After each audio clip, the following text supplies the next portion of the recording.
India की दूसरी सबसे बड़ी गवर्नमेंट बैंक, जिसके बैंकिंग प्लेटफॉर्म को बेस्ट डिजिटल बैंकिंग प्लेटफॉर्म का अवार्ड भी दिया गया था, लेकिन ऐसा क्या हुआ कि आरबीआई को उस एप्लीकेशन को बंद करना पड़ा। मैं बात कर रही हूं बैंक ऑफ बड़ौदा की। तो आज इस वीडियो में हम जानने वाले हैं इसके पीछे का रीजन। लेकिन आगे बढ़ने से पहले अगर आप हमारे चैनल पे न्यू हो तो चैनल को सब्सक्राइब करना, बेल आइकन को प्रेस करना, इस वीडियो को सभी के साथ शेयर करना बिल्कुल भी मत भूलना।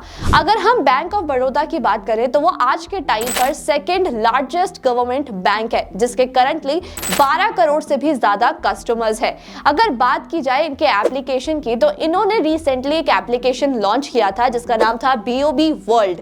अब इसको बैन क्यों किया गया और इसकी स्टार्टिंग कहां से हुई ये समझते हैं। अब अगर मैं बात करूं, रिसेंटली 362 लोगों के अकाउंट से 22 लाख रुपए निकाले गए थे। और आपको पता है इसमें इंटरेस्टिंग फैक्ट ये था कि जिन लोगों के अकाउंट से ये 22 लाख रुपए निकाले गए, एक्चुअली में उनको पता ही नहीं था कि उनके अकाउंट से पैसे भी निकाले गए हैं या फिर उनका कॉन्टैक्ट नंबर किसी भी डिजिटल बैंकिंग ऐप से लिंक हुआ है। अब इसकी स्टार्टिंग कहां से होती है ये समझते हैं। इसकी स्टार्टिंग होती है SBI के साथ। हम सब जानते हैं कि SBI इंडिया का नंबर 1 गवर्नमेंट बैंक है और करंटली उनके 48 करोड़ से भी ज्यादा कस्टमर्स हैं। कुछ साल पहले SBI ने अपना खुद का बैंकिंग प्लेटफॉर्म लॉन्च किया था जिसका नाम था SBI योनो।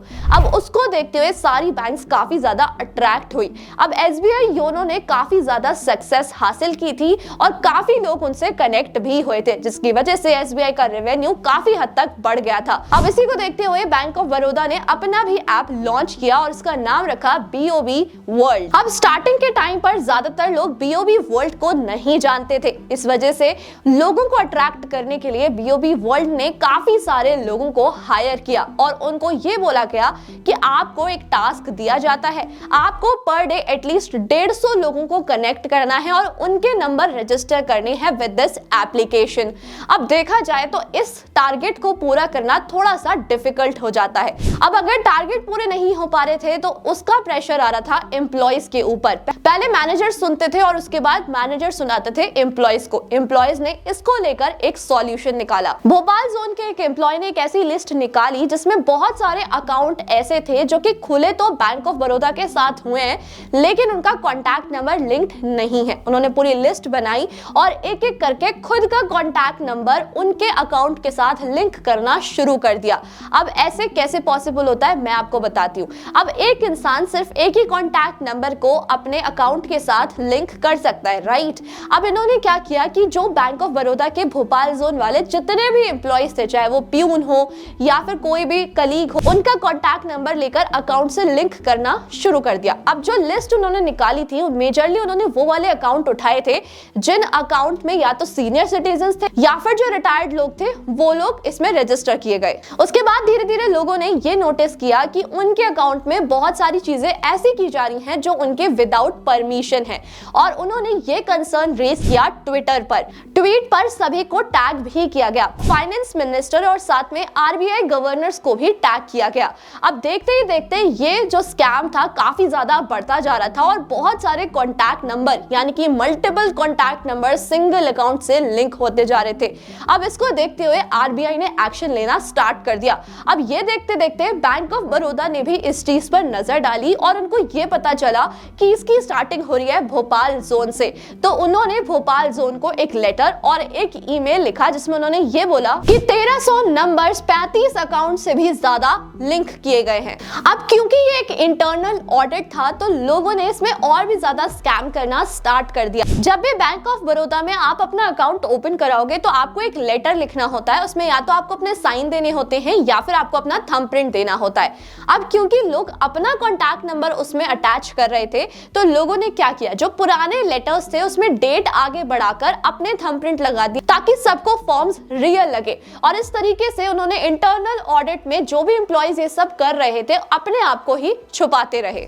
अब बात सिर्फ कॉन्टैक्ट नंबर लिंक करने तक नहीं रह गई थी, बहुत सारे लोगों के अकाउंट से पैसा निकलना स्टार्ट हो गया। 1 लाख रुपए, 1.5 लाख रुपए, 2 लाख, 2.5 लाख और ऐसे करते करते ये अमाउंट पहुंच गया 22 लाख तक। और द इंटरेस्टिंग फैक्ट इज कि उन लोगों को पता ही नहीं था कि उनके अकाउंट से पैसे निकाले भी जा रहे। उसके बाद RBI ने इसके ऊपर एक्शन लिया और इस एप्लीकेशन को ही बैन कर दिया और साथ में बैंक ऑफ बड़ौदा ने भी इसके ऊपर एक्शन लिया और अपनी कंपनी कंपनी में से 60 एम्प्लॉइज को निकाल दिया, जिससे कि ये पता चल सके कि एक्चुअली में ये स्कैम हो कहां से रहा है। लेकिन अभी तक ये पता नहीं चल पाया है कि इस स्कैम की स्टार्टिंग कहां से हुई है और जो ये अमाउंट लोगों के अकाउंट से निकाला गया है वो कब तक लोगों को रिफंड किया जाएगा।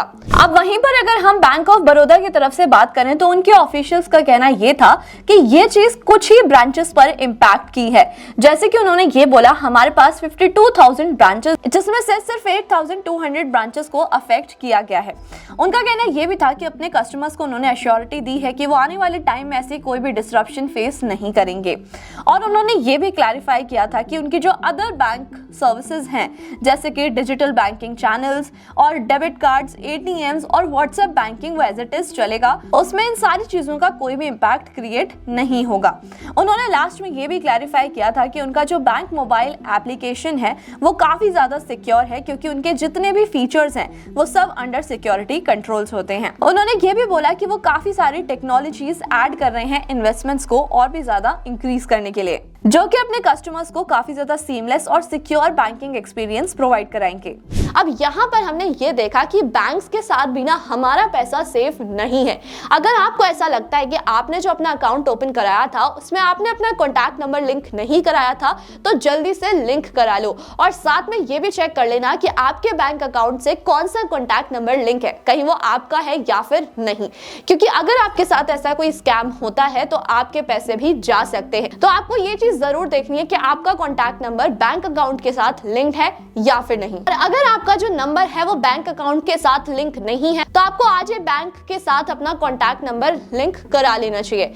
साथ में मैं आपको ये भी बोलना चाहूंगी कि आपको कोई भी अननोन एप्लीकेशन इंस्टॉल नहीं करनी चाहिए, क्योंकि आपका जो डेटा होता है वो बहुत जल्दी ट्रांसफर हो जाता है और कोई भी उसका मिसयूज कर आपके अकाउंट तक भी पहुंच सकता है और आपका अकाउंट खाली भी कर सकता है। तो अगर आप कोई भी एप्लीकेशन ऐसे ही इंस्टॉल कर लेते हो तो आपको नहीं करनी चाहिए।